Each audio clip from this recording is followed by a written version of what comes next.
Hello and welcome to my review of Avatar Frontiers of Pandora. Avatar is an first-person adventure game with action as well as stealth elements. It was developed by the Swedish developer Massive Entertainment in the Snowdrop engine and was released in late 2023 with Ubisoft as a publisher. And surprise, surprise, of course, the game is based on the movies and the IP that was written by James Cameron. But I do find that the game does, if not all, then the majority of things better than the movies. For example, Massive has succeeded in making a better story, they have built a more interesting world, which is quite logical considering that the scale of a game is always much larger than a movie. But they have also succeeded in making better and more interesting characters, and it does dive deeper into the lore than what the movie does. And for all the people that love the lore of Pandora, you can rejoice because the game is actually considered canon in the universe of Avatar, and it will tie together with the third movie. I played the game on medium combat challenge throughout the game, and I didn't think it was too tough at all actually. I actually thought it was easy for the most part.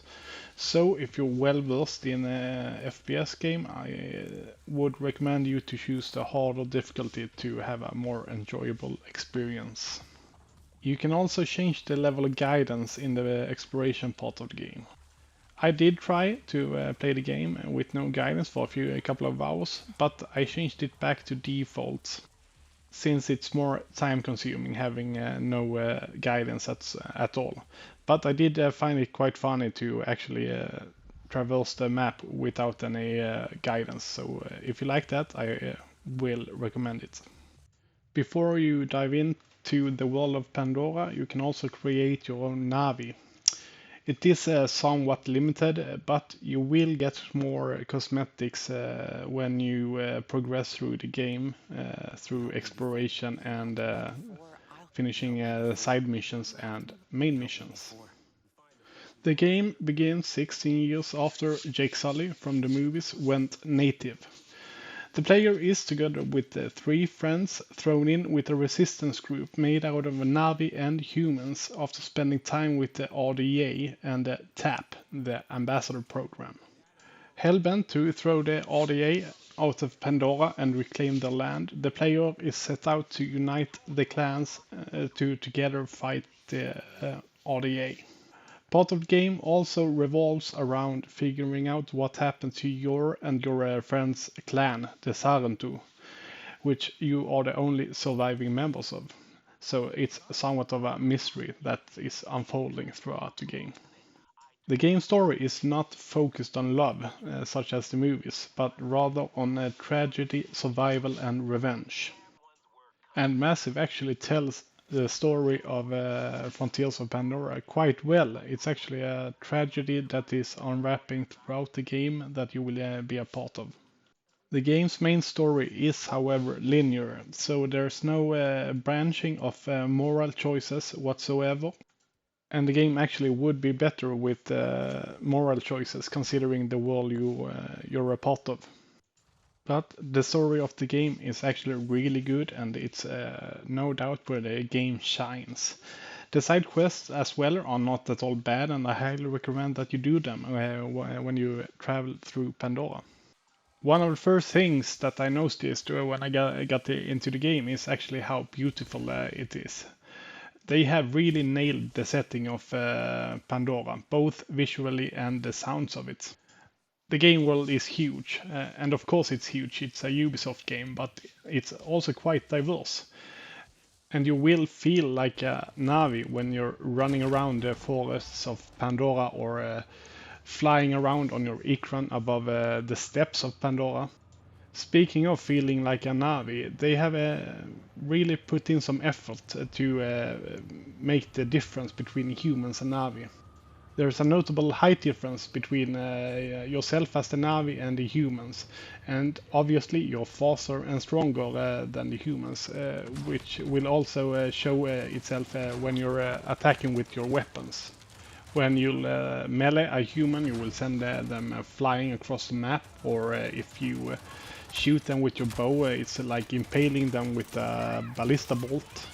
The game does feature two main types of weapons. It's the native weapons in form of spears and bows, and then there's the human ones, the ballistic. But there's not a lot of variation in the weapons actually, and it's actually one of the weak points in the game. Choosing favorite weapons alongside with building your character in the skill trees or how you can diverse your character in the game. Most of the skills in the game are passive except for a few active ones in the ancestral skill tree, which you have to explore the world to find and unlock. The skills are put into 5 major groups, which are: there's the survivor, which helps you with the energy and the health pools and allows you to carry more stuff. There's the warrior, which is of course self-explanatory. There's the hunter, which you should level if you want to improve your sneaking. There's the maker, which gives you bonuses to crafting. And the last one is dedicated to your mounts. And using mounts to get around Pandora, and especially your Ikran, is the way to go around the world actually. Because the traversing is brilliant, especially on foot, but on your Ikran as well. The Ikran will be unlocked quite early in the game, which makes traveling around easy and without difficulty. But there's also plenty of fast travel locations which helps you get around. The world is seamless, and you can get from one part of the world to the other and get inside bases without a loading screen. And it really shows what Massive can do with the Snowdrop engine. While you're out and about and exploring with your Ikran, you will stumble upon human outposts. Taking over outposts, minor and major, is the main combat aspect of the game, and it's a very satisfying part of the world actually. Because before you've taken over an outpost, the nature is polluted and grim, and there is no animal life. But after you've taken out an outpost and shoved the humans away from it, Awa and the nature will claim it back. This makes for a huge and brilliant contrast in the game, and it's really satisfying to see the nature reclaiming the outposts. So I would actually grade this game 8 out of 10. So we'll start with the positive aspects of the game. The world of Pandora. And with this, I mean everything from the world building to the different regions, to the storytelling, to the narrative, and the characters in the game. But it's hard to mention Frontiers of Pandora and not to mention the graphics and the sound. It's awesome. It's beautiful throughout the game. There's really no game with this magnitude today, except for maybe Cyberpunk.